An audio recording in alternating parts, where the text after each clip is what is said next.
We've covered a lot of games here on the channel, and I think that was the worst officiating we've seen in any of them.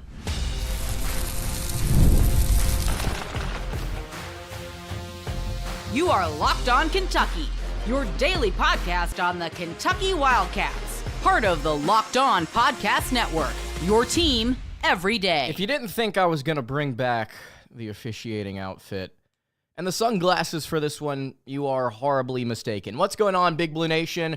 Welcome on into Locked On Kentucky. I'm your host, Lance Dawe, breaking down Kentucky's 96-83 loss to the Alabama Crimson Tide on the road earlier today, live on YouTube. Really appreciate everybody tuning in. If you've got any thoughts, sound off in the comment section, because I'm probably about to roll into an episode. Hopefully, I don't crash out, but unfortunately, I think it's on the horizon. Today's episode is brought to you by FanDuel. Right now, new customers can get $150 in bonus bets if their first $5 bet wins. You can head over to FanDuel.com to get started. All right, let's go ahead and get into it. 96-83 was the final score. If you look like me, you probably were officiating the Alabama game earlier today. Look, I mentioned it at the top. There are a lot of games that we have had the opportunity to both preview and recap. Most of the time, the officiating is either a non-factor or it is just not really, if it is a factor, it's not something that leads directly to a Kentucky loss. And we've had conversations this season about how frustrating SEC officiating is and about how something needs to be done about it. And it's not even really an SEC issue. It's a conference-wide issue, but it's a college basketball-wide problem that we're currently dealing with. And here we see, for the second game this season, where I truly believe, coming out of it, the officiating cost Kentucky, at the very least, an opportunity to win the game, if not the game itself. And you may look at the box score for all of those who did not watch this game, and you may stick your finger up your nose and say, well, Alabama only had this many more free throws and this many fouls as opposed to what Kentucky did, and blah, blah, blah, blah. Watch the way that game unfolded after the first 5 minutes or so, where Kentucky was shooting the lights out of it, and you tell me, as an unbiased viewer of the game, that there was nothing, absolutely nothing going on in this contest. I don't know if someone got paid off. I don't know if they could not allow Alabama to lose a third game in a row. I don't know what was happening in Coleman Coliseum earlier today, but I can guarantee you this: it was not right. That was some bullcrap that Kentucky and Mark Pope had to deal with, and you saw it in the recap. You saw it in the post game where he was asked point blank about Dawe, him going 1 for 9 in this game, fouling out, asked about, kind of how this game played out with Dawe and what Alabama was able to do to limit him, and he kind of stared at whoever asked him the question for a moment. He's like, "Are you trying to bait me into an answer here?" Alabama's a great defensive team. And that's all he had to say for the leading scorer of the Wildcats, going 1 for 9 in this game. And if you want to go back and watch, which I would implore you to do so, Kentucky, I think overall, the shot selection wasn't great. I think the decision-making was bad at various points. Kentucky could not capitalize whenever they were able to create steals. Shout out Travis Perry. But at the end of the day, you cannot hold someone while they're driving to the basket and just expect it to go uncalled, unless you're Alabama in this game. They continue to get away with foul after foul after foul, pushing our kids off their line to drive. They were holding kids on the way to the basket. They were holding kids on rebounds. They were pushing kids all over the place. Nothing was called. Travis Perry got fouled on a three-point shot. It happened. There was body contact, and there was contact on the shot. Nothing called. The ensuing possession, Alabama brings the ball up the court, runs whatever for how many seconds. Sears shoots a three at the top. On first glance, it looks like Dawe does not touch him. Gets called for a foul, gets to shoot his 3 free throws. Upon further review, after ESPN decided, like a TV timeout and a half later, you know what, let's actually show this crap. Let's let's actually show what happened. Brushed his hand way after the foul call, or way after the shot call, which you may say, well, Lance, that's still a foul. Awesome. Why did they not call a foul on the three-point shot that was right before it? Seconds before it. It's in their memory bank. The data has been collected, and brother, it is fresh. How do they miss that? Are they that stupid, or are they just trying to make sure that Alabama secures a win after losing 2 games in a row?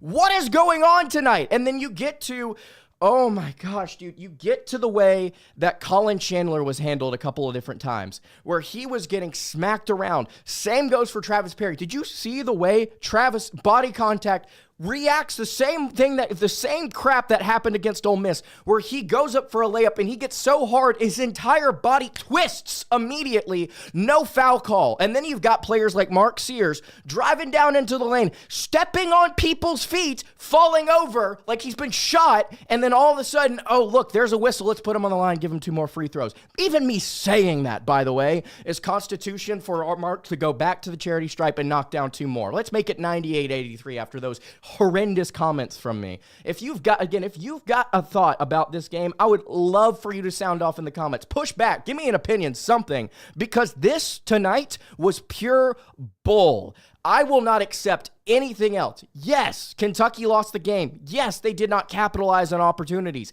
They did enough to win this game, minus the bullcrap officiating that surrounded it. You saw the same thing in the Georgia game. Same crap, where you go and look. If you want to, you can go to NCAA.com right now, and you can look at the latest official rule book. You can look at the one from the year before. Nothing's changed, and you can look at what defines an actual foul and what is not a foul. Arm bars, pushing, putting your hand on a ball handler, impeding them from the progress that they want to make. 1 hand is a foul, 2 hands is a foul, pushing, shoving, anything is a foul. They don't call it consistently. That's what I'm mad about. You may say, well, but Kentucky got away with this. Yeah, that happens every game, and the thing that I'm pissed off about here is the fact that they do not call it consistently.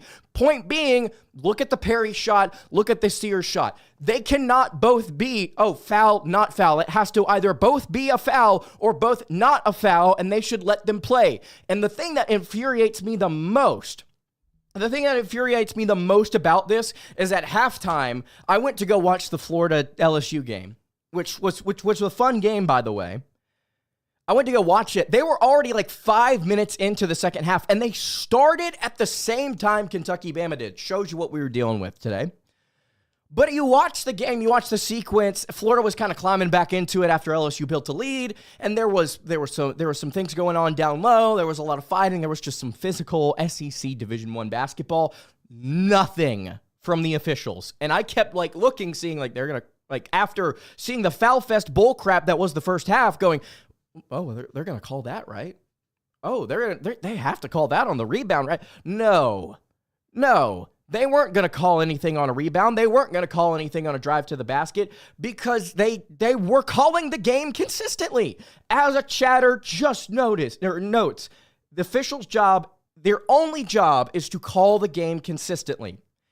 You cannot sit here and tell me, after watching the game that we saw tonight, that 96-83 was not directly affected by the officials' piss-poor performance tonight. This was disgusting. Use any word you want to. Egregious, inexcusable, unacceptable, bad, horrid, whatever you want to use, apply it here, because it absolutely does. I am so irate at the way that college basketball has been directly affected by officiating this season, and I want to reiterate something here. It's not a Kentucky issue. This is not your fanboy, homeboy sitting here saying, well, Kentucky never gets any of the calls, and they just kind of see how they can make sure the other team gets a win so that Kentucky can't win and they can celebrate about it. That's not what I'm saying here. I'm saying college basketball officials, Doug Shows, Terry Beasley, Pat Adams, any of those morons, by the way, and I don't want to say that for all of them, just generically speaking, those are usually the guilty parties that you get frustrated at. All of these people that are covering these games, that are reffing these games, I don't know what it is. I don't know if they've been paid off. I don't know if they've gotten together and said, okay, we're going to give preference to the home team because we can every single freaking time we walk out onto the court. I don't know what it is, but it has to be addressed this offseason. It either needs to be fines, it either needs to be firings, and they need to be reprimanded in some way, shape, or form. You cannot let this continue. I am just beyond frustrated with how it's just been allowed to happen. Oh my gosh. And you wonder why Dan Hurley is so mad, by the way, who I personally, I'm not a huge fan of his personality. I'm not a huge fan of the way that he acts. He kind of seems like a prick, but at the same time, you look at the way that he's whining and complaining about officials and you go back and watch it like, hey, he's right.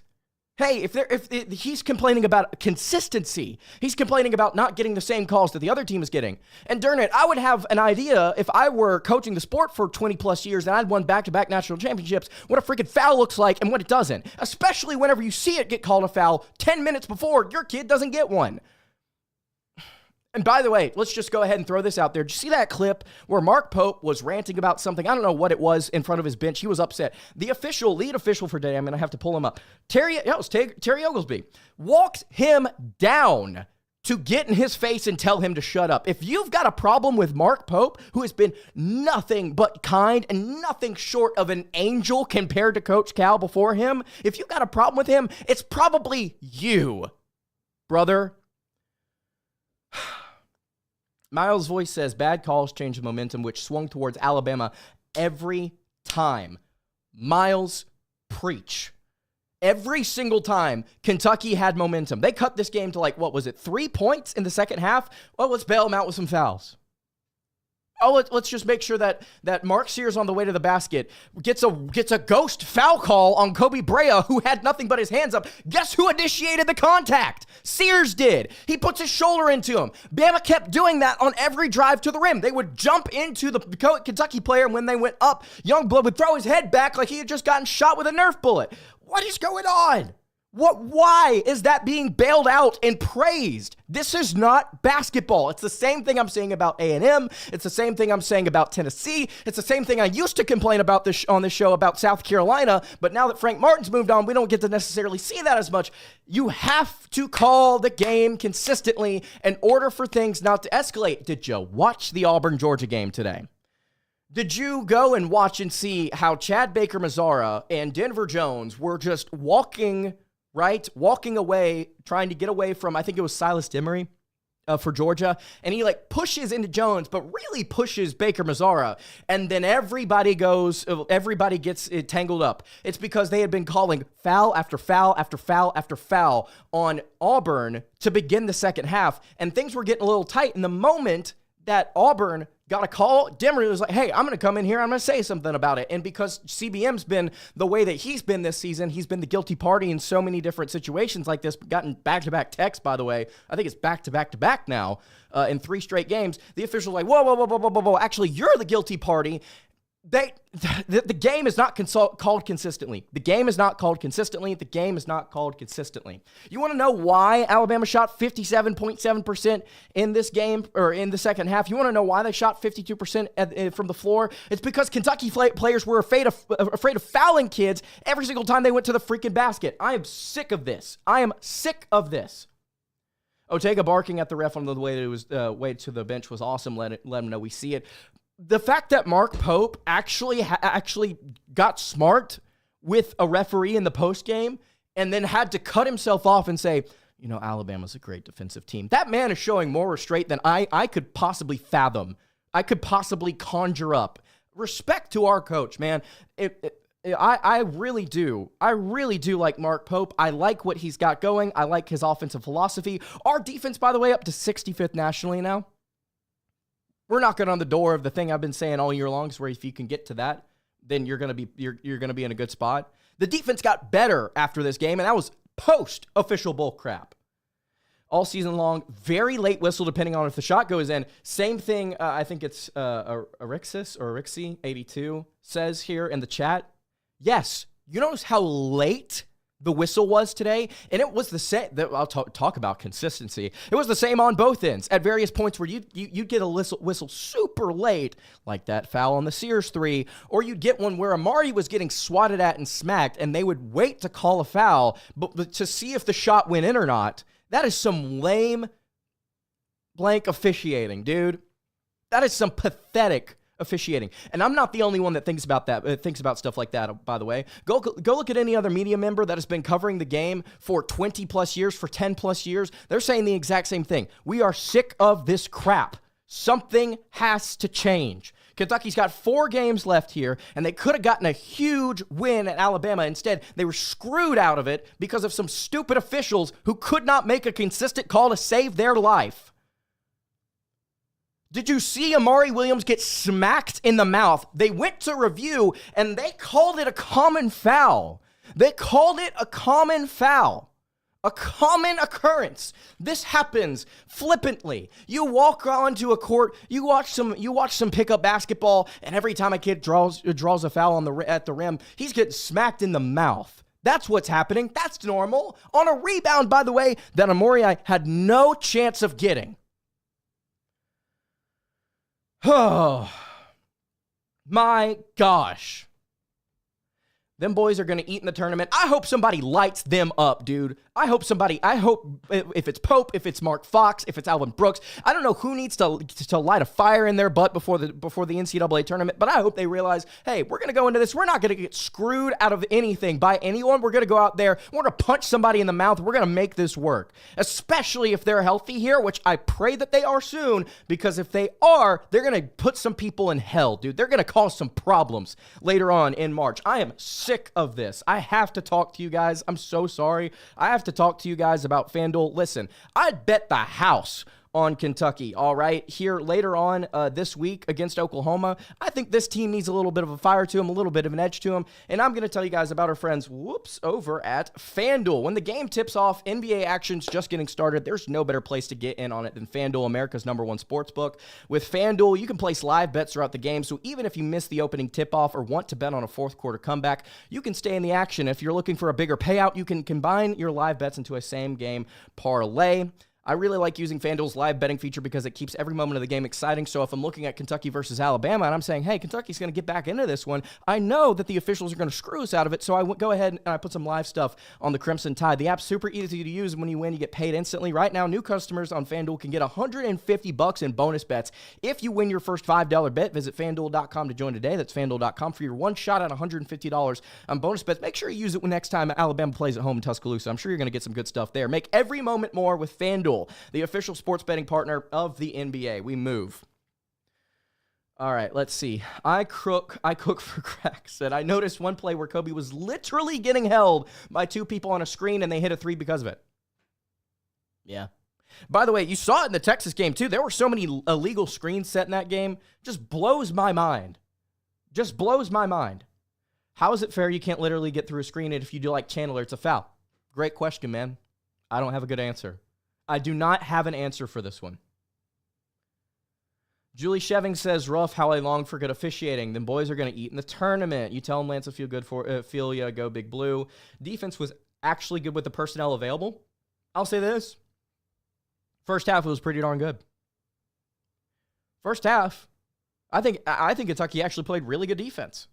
Held Alabama to 48.6% shooting, shot 26.3% from 3. I thought it was pretty good.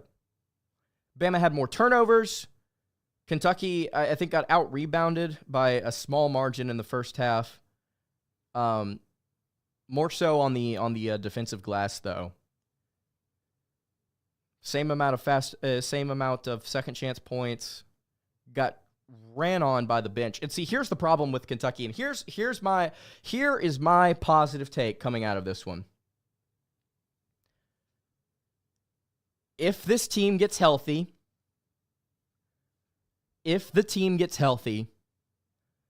I have a hard time seeing them getting beat in March.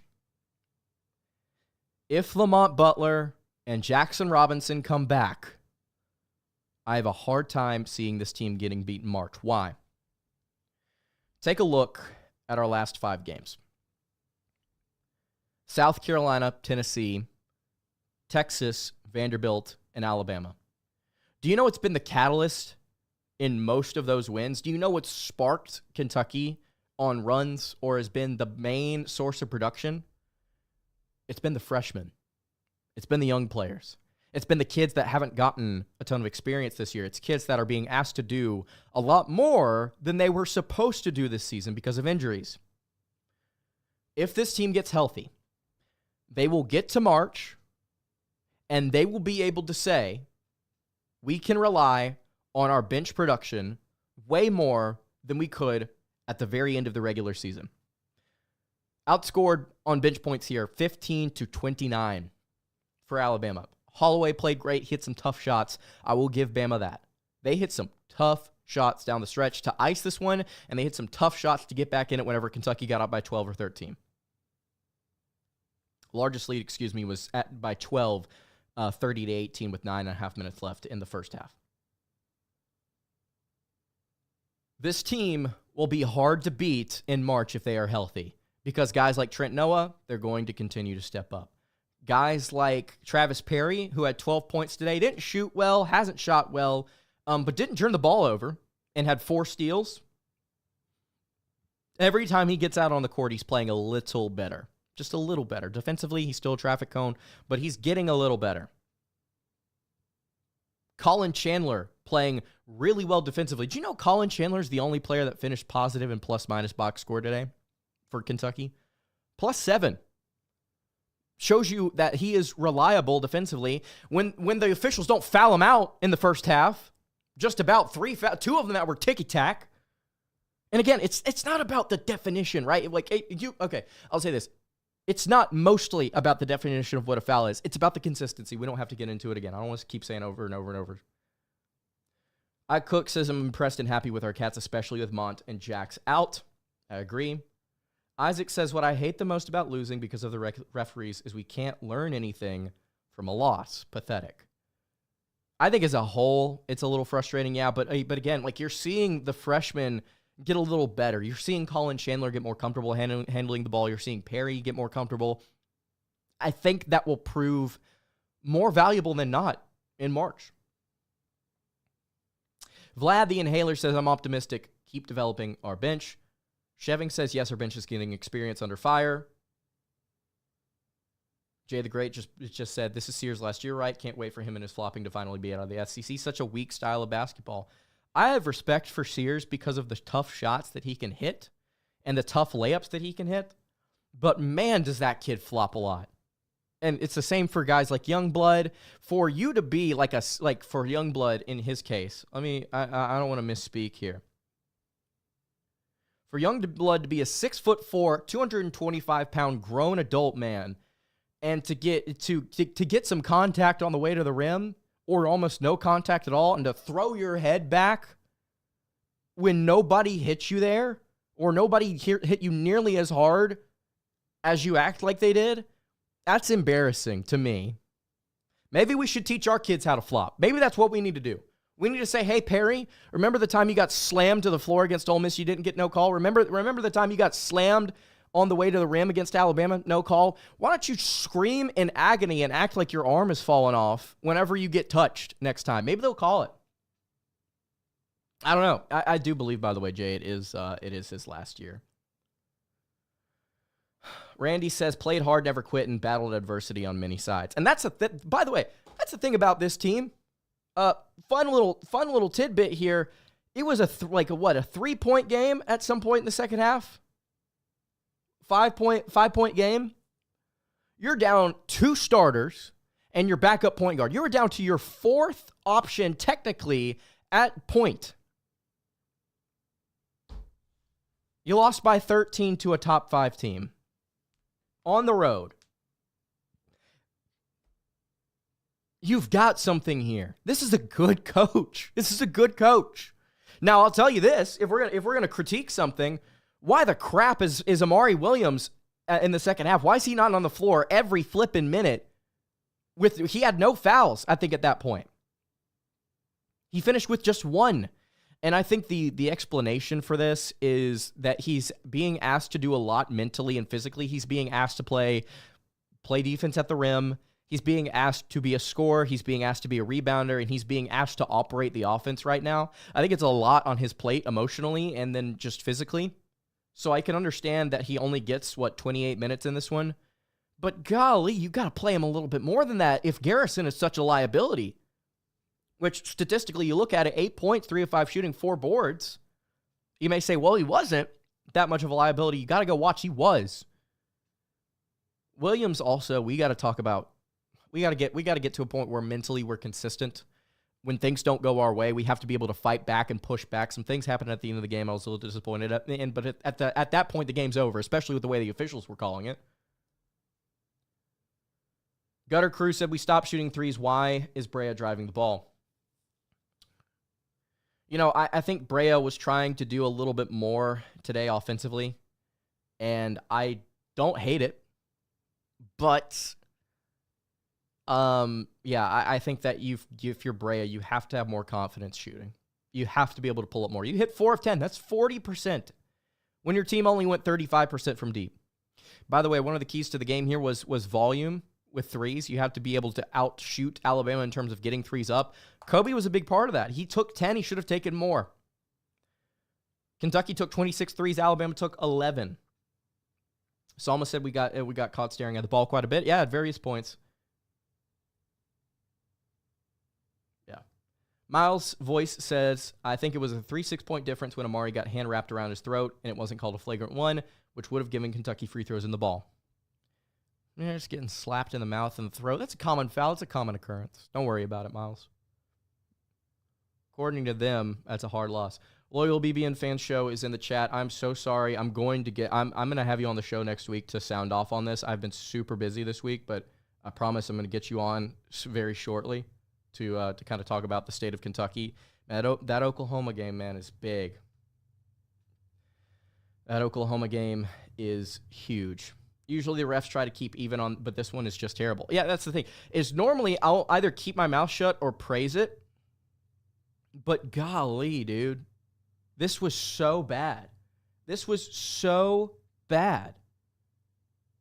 Kentucky beat Duke, who just cooked Illinois by 40 points. There's still hope, says Liam Moore. I don't know if y'all saw that. I know Liam did. Texas just lost by 15 at South Carolina. Oh, my days. Oh, goodness. But, yeah, I don't know if y'all saw the box score. I was watching a little bit of it while I was making dinner a little bit ago.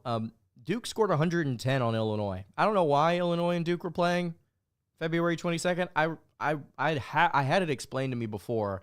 I don't remember why. But, yeah, 110-67 was the final score there. Jeez. Kentucky beat that team, by the way, as Liam pointed out. We have 9 losses. We'll end up with 10 or more losses. Yeah. I mean, that's what we were thinking heading into the season. Nothing new. Can't even get calls at home. Yeah, it feels like that at various points. But, man, the defense, I'll say this, man. Okay, now they're 64th on getting bombed. The defense, man, continues to get better. I mean, even through going 3-4 over their last 7, 4-4 over their last 7. I mean, the defense has gotten better since that South Carolina game. Since giving up 98 to Ole Miss, you've gotten better. Arkansas win tonight. Did they actually beat Missouri? Holy cow! Is that true? Man, it's hard to win on the road, man. Same goes for UK. I guess it's the way we can close out the show here is to note there's a lot of things that happened around Kentucky in the SEC standings that went their way. Ole Miss lost to Oklahoma, which is big for Kentucky to get that 8 seed instead of the 9. So Vanderbilt is now 6-8. Did Arkansas actually win? Hold on. 92 oh, wow. Wow. Man, Arkansas is playing like a team that needs a tournament appearance. We're going to face them in the round of 32, aren't we? Awesome. Yeah, it's hard to win at home. So, anyway, Ole Miss lost. They're 8-6. Mississippi State lost. They're 7-7. Kentucky holds a tiebreaker over them. So, Kentucky would technically be the 8th seed if it all started today. But you have to beat Oklahoma. The Auburn win would be very hard to come by. So you have to beat Oklahoma. You are favored to win by 2. Awesome. I hope that Lamont is back for that. I hope that Lamont is back for that. Man. Do you think Pope should have barked at the refs more? I don't think it would have done anything. If they were going to be that terrible tonight, I don't think it would have changed anything. Of course, Nate Oates could do it all game and get any foul call he wanted, it felt like. Thiero went out with 6:14 left in the Arkansas game with a left hamstring injury. Ooh. Oh, that could be detrimental. If he's out for an extended period of time or if he's done, that could be detrimental. I mean, Pope could have argued more. He could have complained more for certain. But I don't know if it would have done a ton. It would have made us feel better. I'll tell you that. It would have made me feel a lot better. Because what we saw today was bull. Are we at a point where we need to be playing for our lives? That's what I was saying a little bit ago, is somebody needs to get this team fired up before the Oklahoma game. I don't know if it needs to be smelling salts, some form of drug that I can't mention. I don't know what it needs to be, but they need to freaking get out there like they are on fire and play like their life depends on it. Like they are going to die if they don't get a win on Wednesday. Somebody has to communicate that energy to our basketball team here. I know it's a little bit easier to kind of get kids rocking for a football game to a point where you're puking on the field before you can even actually play a snap. Somebody needs to get that energy going for Kentucky, man. Where they can go out there, not physically throw punches, but you know what I mean. Go out there and make a statement. So, all right. Guys, I think that's going to do it for today's episode of Locked On Kentucky. You can follow the show on Twitter at Locked On UK. You can follow me on Twitter at @LanceDawe_. You can follow the show over on Instagram. That's at Kentucky Podcast. You need to get healthy, guys. You need to get healthy. Oh, wrong hockey. As I've done for 3 shows in a row. Any questions, comments, concerns, leave those in the YouTube comments below. Hit me on the socials. I will see you all on Monday. Have a great rest of your day, everybody. And of course, God bless. Oh, man.